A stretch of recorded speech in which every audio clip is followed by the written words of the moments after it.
Hi everyone, this is Dr. Nitin Chhoda with Ignition Time, and I'm smiling because what I'm about to show you is probably going to make you smile. I'm going to share a couple of tweets from the president today, and I'm going to give you my reaction to those tweets, which is likely to make you smile. On your screen right now, you'll see a tweet from the president of the United States, and the president tweeted, "Don't buy Goodyear tires. They announced a ban on MAGA hats. Get better tires for far less."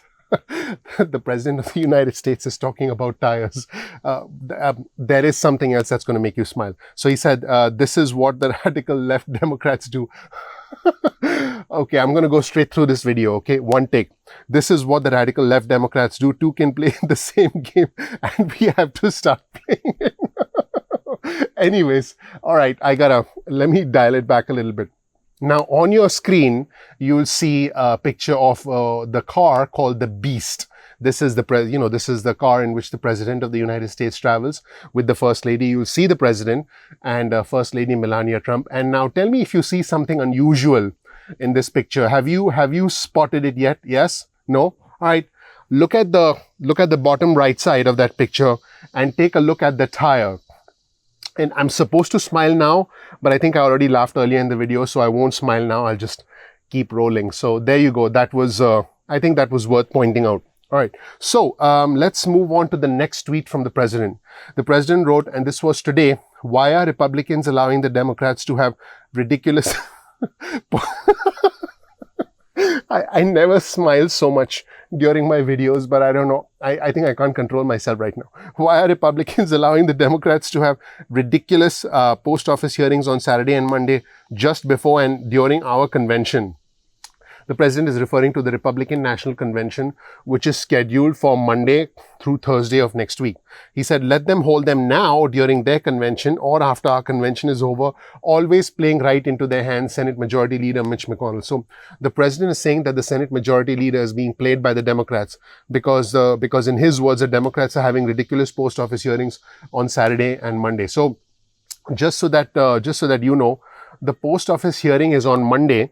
The vote is actually on Saturday, just so that my viewers and subscribers know. Also, because the Democrats control the House, they can have a hearing pretty much anytime they want, and they don't need permission from anyone, including the Republicans and including the administration. So the president wrote, "Why are Republicans allowing the Democrats?" Well, the Democrats control the House and they can have a hearing pretty much anytime that they want. So in other news, and you'll see this on your screen right now, a lot of business leaders have actually said that they are very unlikely to implement the president's payroll tax cuts, because the president, through his executive order, said that payroll tax cuts, there would be payroll taxes would be deferred. And so the problem is a lot of auto parts suppliers, clothing sellers, retailers, restaurants, and a lot of top businesses have said that they are not going to be implementing President Trump's order deferring payment of payroll taxes. Now, keep in mind, even though it's an executive order, this is optional. The president can't sort of require businesses to do it. So it's up to businesses whether they want to do it or not. And it looks like the verdict is in. A lot of businesses are not doing it. So this is essentially an early blow to the White House economic policy of deferring payroll taxes. Roughly 30 industrial groups led by the U.S. Chamber of Commerce described President's executive action as potentially unworkable, and they stressed in a letter to the administration and top congressional leaders that technical and logistical challenges are likely to prevent them from passing any extra income back to their workers. Now, keep in mind, this defeats the entire purpose of the payroll tax deferral because the president wanted individuals making less than $100,000 a year to go home with larger paychecks. Now, keep in mind that the group wrote, "Many of our members will likely decline to implement deferral, choosing instead to continue to withhold and remit to the government the payroll taxes required by law." So basically what this means is individuals making less than $100,000 a year, in many cases, will not see a payroll tax deferral. The U.S. Chamber of Commerce and other businesses have estimated that workers could incur tax bills as high as $2,200 due in 2021, depending on their income, unless, of course, Congress chooses to forgive those debts. And this will be decided by Congress. So as a result, the powerful business lobby and others said it would be, I quote, "unfair to employees to make a decision that would force a big tax bill on them the next year." Now, keep in mind, the president's executive order is about deferral.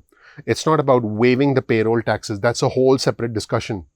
How are you going to pay for Social Security and Medicare? It was a deferral. So what these businesses are saying is, hey, if we choose to defer them now, we'll have to pay them back at some point in the future. So we'd rather not deal with the logistical challenges and we'll simply continue to pay them, which again defeats the purpose of the executive order, which was optional for businesses. So this is where things stand right now.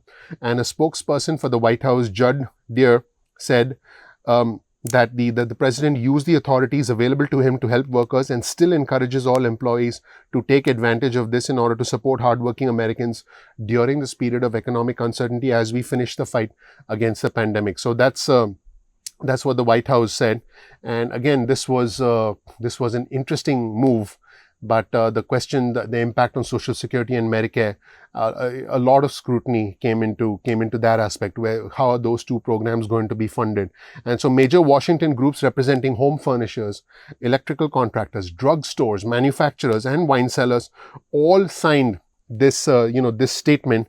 Basically, they lamented the uncertainty that the White House had created, and others have raised the potential that businesses could face a major logistical lift just to update their payment systems so that they could withhold or defer payroll taxes by the time the directive takes effect on September 1st. What this basically means is, if you're a small company and you're paying your employees and you have payroll taxes, you're sort of concerned, hey, what happens if, I defer payroll taxes, but then there'll be a big tax bill come the end of the year or the start of next year. And if you're a big company, you already have your entire payroll system well structured, you have it sort of dialed in, everything's working smoothly. How do you go in and say, well, we're not going to pay payroll taxes? And then that creates a logistical, a technical, a software challenge, which companies basically don't want to deal with.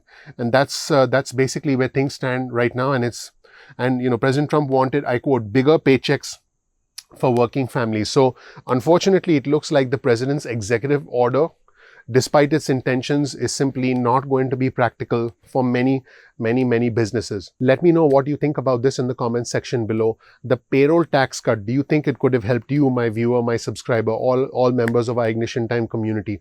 Also, as far as the entire conversation goes right now, you know that there's gridlock between the Democrats and between the administration, and I'll let you know as soon as we get any major update. But as of right now, one of the president's executive orders, specifically the payroll tax cut, looks like there isn't going to be much practical benefit to a majority of individuals. Also, as far as the $400 a week unemployment booster is concerned, which comes through FEMA, the DRF program, it looks like at this point in time that I'm recording this video, only 8 states have been approved and 42 states have not yet been approved or are still pending.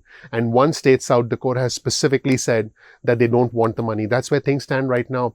Thank you for watching, everybody. I hope you learned something new from this video. My name is Dr. Nitin Chhoda with Ignition Time. If you don't know anything about me, check out my story. I believe I live the American dream. I have the honor, the privilege of being an American success story, and I want to help you get there as well once this crisis is over, once this crisis is behind us. If you want to get breaking news and alerts from us, get your cell phone out, send a text message with the word ignition or with the word time to 70,000. That's 70000. You'll get added to our SMS list going forward. You can also receive emails from us, and you can opt out of the emails or the text messages at any time. We release videos at 2 p.m. East Coast time most days of the week. I really appreciate you watching. I'll see you in the next video at Ignition Time. Thanks. Take care. Bye.